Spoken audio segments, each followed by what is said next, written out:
ಚಿಂದಿ ಉಡಾಯಿಸೋ ಖಾರ ಬಣ್ಣ ರುಚಿಯನ್ನು ನೀಡುತ್ತದೆ. ಮೆಣಸಿನ ಪುಡಿ ಚಿಂದಿ ಉಡಾಯಿಸೋ ಖಾರ ಬಣ್ಣ ರುಚಿ. ಪಹಲ್ಗಾಮ್ ಉಗ್ರರ ದಾಳಿ ಬಗ್ಗೆ ಎನ್ಐಎಗೆ ತನಿಖೆ. ದಾಳಿ ಬಗ್ಗೆ ಅಧಿಕೃತವಾಗಿ ತನಿಖೆ ಆರಂಭಿಸಿದ ಎನ್ಐಎಗೆ ಪ್ರಕರಣ ವಹಿಸಿರುವಂತಹ ಗೃಹ ಸಚಿವಾಲಯ ಉಗ್ರರ ದಾಳಿ ಬಗ್ಗೆ ಪ್ರಕರಣವನ್ನು ದಾಖಲಿಸಿಕೊಳ್ಳಲಿರುವ ಎನ್ಐಎ ಈ ಪಹಲ್ಗಾಮ್ ಉಗ್ರರ ಅಟ್ಯಾಕ್ ಆಯ್ತಲ್ಲ, ಈ ವಿಚಾರಕ್ಕೆ ಸಂಬಂಧಪಟ್ಟಂತೆ ಈಗ ತನಿಖೆಯನ್ನು ನಡೆಸಬೇಕಾಗತ್ತೆ. ಹಾಗಾಗಿ ಈ ಒಂದು ತನಿಖೆ ಇದೀಗ ಎನ್ಐಎಗೆ ವಹಿಸಲಾಗ್ತಾ ಇದೆ.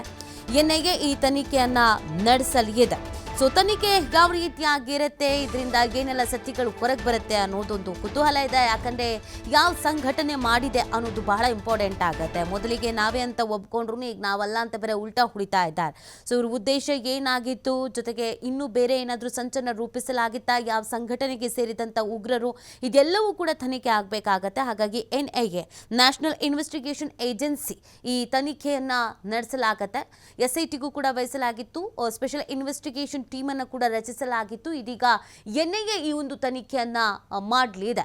ಸೊ ಈ ತನಿಖೆಯಲ್ಲಿ ದಾಳಿಯ ಬಗ್ಗೆ ಅಧಿಕೃತವಾಗಿ ತನಿಖೆಯನ್ನು ಆರಂಭಿಸಲಾಗತ್ತೆ. ಗೃಹ ಸಚಿವಾಲಯ ಉಗ್ರರ ದಾಳಿಯ ಬಗ್ಗೆ ಇದೀಗ ಎನ್ಐಎಗೆ ಈ ಜವಾಬ್ದಾರಿಯನ್ನು ವಹಿಸಲಾಗಿದೆ.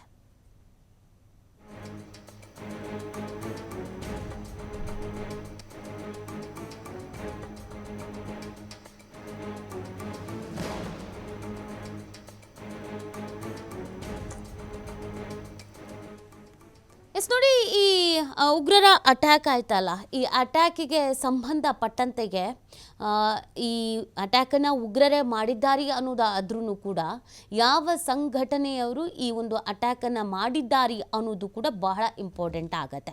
ಸೊ ಆ ಹಿನ್ನೆಲೆಯಲ್ಲಿ ತನಿಖೆಯನ್ನು ನಡೆಸಬೇಕಾಗತ್ತೆ. ಪಾಕಿಸ್ತಾನ ಬೇರೆ ನಾವೇನು ಇದರಲ್ಲಿ ಇನ್ವಾಲ್ವ್ಮೆಂಟೇ ಆಗಿಲ್ಲ, ಪಾರದರ್ಶಕವಾಗಿ ತನಿಖೆ ಆಗಲಿ, ತಟಸ್ಥ ನೀತಿಯನ್ನು ನಾವು ಅನುಸರಿಸ್ತೀವಿ, ತನಿಖೆ ಆಗಲಿ ಅನ್ನೋದು ನಮ್ಮ ಉದ್ದೇಶವೂ ಕೂಡ ಹೌದು, ಪ್ರತಿ ಬಾರಿ ನಮ್ಮ ಮೇಲೆ ಗೂಬೆ ಕೂರಿಸೋ ಕೆಲಸ ಆಗ್ತದೆ, ಈ ಥರ ಎಲ್ಲ ಹೇಳ್ತಾ ಇದೆ.